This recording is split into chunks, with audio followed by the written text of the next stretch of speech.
عارف وزیر یو ځل بیا د افغانستان په خاطر پاکستان حکومت ونیو. د ویډیو د شروع کېدو نه مخکې زموږ ویډیو لایک کړئ او سهار میډیا چینل سبسکرایب کړئ. د پښتون ژغورنې غورځنګړی عارف وزیر بیا نیول شوی.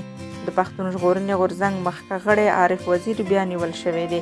په واڼه کې حکومتي پولیسو ویلي چې په عارف وزیر دا تور دی چې په افغانستان کې یې په یوه وینا کې د پاکستان ضد خبرې کړي دي.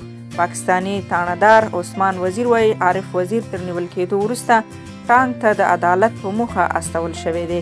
هغه په دې اړه نور جزئیات نه دي ورکړي، خو د پښتون ژغورنې غورځنګ یو بل مخکښ جمال مالیار پر وزیر لګېدلي تورونه ناسم بللي او زیاتوي چې پولیس بې له کره ثبوتونو د غورځنګ غړي او مشران نیسي.